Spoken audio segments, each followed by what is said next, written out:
வணக்க மக்களே, சட்டமன்ற கிடைக்கப்பட்ட மிக முக்கிய தகவல் ஒன்று வெளியாகி இருக்கிறதாம்.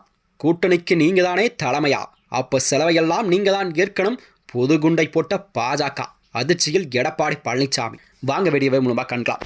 அதாவது தமிழகத்தில் வரக்கூடிய இந்த 2026 சட்டமன்ற தேர்தல் நெருங்கக்கூடிய சூழல் தான் அனைத்து கட்சிகளும் தங்கள் கூட்டணி தொகுதி பங்கென இறுதி வடிவில் வடிவமைக்கப்பட்டதாக அரசியலில் ஒரு பெரும் பரபரப்பெல்லாம் கிளப்பியிருக்கிறதா. அதாவது அனைத்து கட்சிகளும் தங்கள் கூட்டணி கட்சிகளுக்கென ஒதுக்கீடுபடும் தொகுதிகள் மற்றும் கூட்டணி பேச்சுவார்த்தை எல்லாம் சுமூகமாக முடிவற்ற நிலையில்தான் அரசியலிலே கண்டிப்பாக அடுத்த கட்ட நகர்வு என்னவாக இருக்கும் என்பது மக்களிடம் ஒரு கேள்விக்குறியாக பார்க்கப்பட்டு வருகிறது. அதாவது தமிழக அரசியலில் 2026 சட்டமன்ற தேர்தலை முன்னிட்டு கூட்டணி கணக்குகள் என்பது உச்சத்தை தாண்டியுள்ளதா. அதாவது பிரதமர் நரேந்திர மோடியின் சமீபத்த மதுரை வருகை என்பது தேசிய ஜனநாயக கூட்டணியில் ஒரு பெரும் சலசலப்பை ஏற்படுத்தியிருக்கிறதா. குறிப்பாக சொல்லப்போனால் அதிமுகவின் பொதுச்செயலாளர் எடப்பாடி பழனிசாமிக்கு பாஜக மேலிடத்திற்கும் இடையே தொகுதி பங்கீட்டில் ஒரு கடும் இழுபறியை நீடிப்பதாக கூறப்படுகிறதா. மதுரை நடைபெற்ற இந்த ஆலோசனை கூட்டத்தில் மத்திய அமைச்சர் அதாவது பியூஷ் கோயல் அவர்கள் வழங்கிய தொகுதிகள் பட்டியலை கண்டு எடப்பாடி பழனிசாமி பெரும் அதிர்ச்சி அடைந்ததாக கூறப்படுகிறதா. அதாவது பாஜக தரப்பிலே முன்வைக்கப்படும் பேக்கேஜ் எல்லாம் முறையான தொகுதி பங்கீட்டை அதிமுக ஏற்க மறுப்பதால் கூட்டணியில் கண்டிப்பாக விரிசல் விழுமோ என்ற ஒரு அச்சம் தொண்டர்களே எழுந்திருக்கிறதா.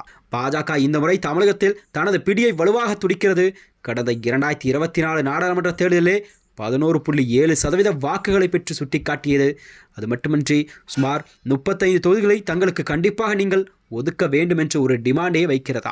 மேலும் தங்களை நம்பி வந்துள்ள டிடிவி தினகரன், அமமுக ஜி.கே. வாசன், தமாக உள்ளிட்ட கட்சிகளுக்கு தாங்கள் தானே தொகுதிகளை பிரித்து வழங்குவதாக, அதற்கு மொத்தமாக நீங்கள் 70 இடங்களை கண்டிப்பாக அதிமுக ஒதுக்கிட வேண்டும் என்றும் பாஜக கோரியிருக்கிறதா. ஆனால் 170 தொகுதிக்கு மேல் குறையாமல் எடப்பாடி விரும்பும் எடப்பாடி பழனிசாமி பாஜகவிற்கு 25 இடங்கள் மட்டுமே தர முடியும் என்பதை அவர் பிடிவாதமாக உள்ளாராம். அதாவது கூட்டணிகளுக்கும் மற்ற கட்சிகளுக்கும் தங்கள் பங்கிற்கு போர்க்கொடி தூக்கியுள்ள நிலையில் பாமக ஏற்கனவே அதிமுகவுடன் ஒப்பந்தம் செய்திருந்தாலும் திமுக கூட்டணிக்கு தேமுதிக சென்றதை தொடர்ந்துதான் தங்களுக்கும் கூடுதல் இடங்கள் வேண்டும் என்ற ஒரு நெருக்கடியை கொடுத்திருக்கிறது. குறிப்பாக சொல்லப்போனால் வட தமிழகத்திலே தங்கள் பலத்தை நிரூபிக்க 18 இடங்களுக்கு மேல் எதிர்பார்ப்பாக அன்புமணி ராமதாஸோ தெரிவித்திருக்கிறார். இந்நிலையில் தான் அன்புமணிக்கு மொத்தம் 7+1 என்ற அடிப்படையில் அவர்களுக்கு தொகுதிகள் வழங்கப்படலாம் என்று அதிமுக தலைமை அறிவித்திருக்கிறதாம்.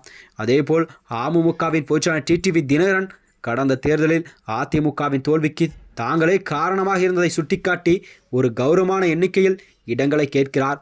சிறிய கட்சிகளான புதிய தமிழகம் மற்றும் ஜான் பாண்டியன் தரப்பும் தங்கள் கோரிக்கையை வலுவாக வைத்திருக்கிறாரா. இந்நிலையில் தான் எடப்பாடி அவர்கள் பெரும் குழப்பத்தில் இருப்பதாக அரசியல் வட்டாரத்தில் பேசப்படுகிறது.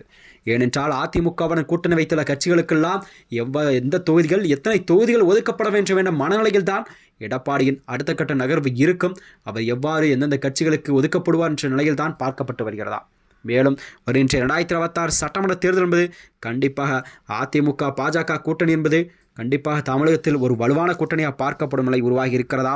மேலும் இது போன்ற வீடியோக்களை தெரிந்து கொள்ள நமது சேனலை மறக்காமல் சப்ஸ்கிரைப் செய்து கொள்ளும். நன்றி, வணக்கம்.